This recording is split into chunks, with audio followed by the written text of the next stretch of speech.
अस्सलाम वालेकुम नाज़रीन व सामीन। शब बारात की इतनी असल है कि 15वीं रात और 15वां दिन इस महीने की बहुत बुजुर्गी और बरकत का है।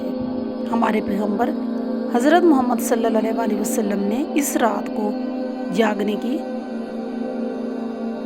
और इस दिन का रोज़ा रखे। इस रात में हमारे प्यारे नबी हज़रत मोहम्मद सल्लल्लाहु अलैहि वसल्लम ने मदीना के कब्रिस्तान में तशरीफ़ ले जाकर मुर्दों के लिए बख्शिश की दुआ मांगी। तो अगर इस तारीख में मुर्दों को कुछ बख्श दिया करें, चाहे कुरान शरीफ पढ़कर, चाहे खाना खिलाकर, चाहे नकद देकर, चाहे वैसे ही बख्शिश की दुआ कर दिया करें, तो ये तरीका सुन्नत है। इससे ज़्यादा जितने बखेड़े लोग कर रहे हैं, इसमें हलवे की कैद लगा रखी है और इस तरीके से फातिहा दिलाते हैं और खूब पाबंदी से ये काम करते हैं, तो ये सब वाहियात है, सब बातों की बुराई है। और ये भी सुन चुके हो कि जो शरअ में ज़रूरी ना हो उसको ज़रूरी समझना या हद से ज़्यादा पाबंद हो जाना बुरी बात है। इस तरह मुहर्रम की रस्मों को समझ लो। शरअ में सिर्फ इतनी असल है कि रसूल अकरम सल्लल्लाहु अलैहि वसल्लम ने यूँ फरमाया कि जो शख्स इस रोज़ अपने घर वालों पर खूब खाने पीने की फरागत रखे, साल भर उसकी रोज़ी में बरकत होती है। और जब इतना खाना घर में पके तो इसमें से अल्लाह के वास्ते भी कुछ मुताजो गरीबों को दे दिया करे, तो क्या डर है। इससे ज़्यादा जो कुछ करते हैं इसमें इस तरह की बुराइयां हैं जैसे हैं इससे बढ़कर शरबत तकसीम करने की रस्म अपने गुमान में करबला के प्यासे शहीदों को सवाब बख्शती है।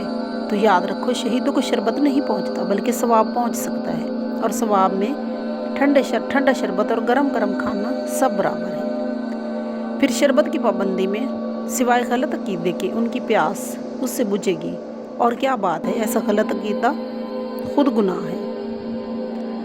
और कुछ जाहिल शब बारात में आतिशबाजी और मुहर्रम में तजिया का सामान करते हैं। आतिशबाजी की बुराई बहुत बड़ी बुराई है। इस बुराई से इससे ज़्यादा क्या होगी कि इसके साथ ऐसे ऐसे बर्ताव करते हैं कि शरअ में बिल्कुल शिर्क और गुनाह है। हज़रत अली रज़ी अल्लाह ताला अन्हा से रिवायत है कि रसूल अकरम सल्लल्लाहु अलैहि वसल्लम ने इरशाद फरमाया कि जब शुबान की 15वीं रात आए तो इस रात में अल्लाह ताला के हजूर में नवाफिल पढ़ो और इस दिन को रोज़ा रखो, क्योंकि इस रात में आफ्ताब ग़ुरूब होते ही अल्लाह ताला की ख़ास तजल्ली और रहमत पहले आसमान पर उतर आती है और इरशाद फरमाता है कि कोई बंदा मुझसे मग़फ़रत और बख्शिश तलब करे और मैं उसकी मग़फ़रत का फ़ैसला करूँ। कोई बंदा है जो रोज़ी मांगे और मैं उसको रोज़ी देने का फ़ैसला करूं।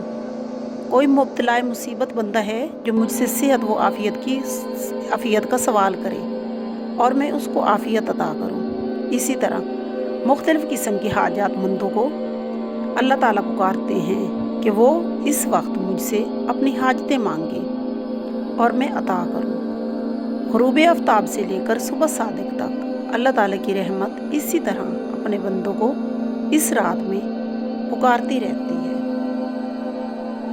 सो अल्लाह मियाँ हमें अपने नेक अमल करने की तौफीक दे। आमीन।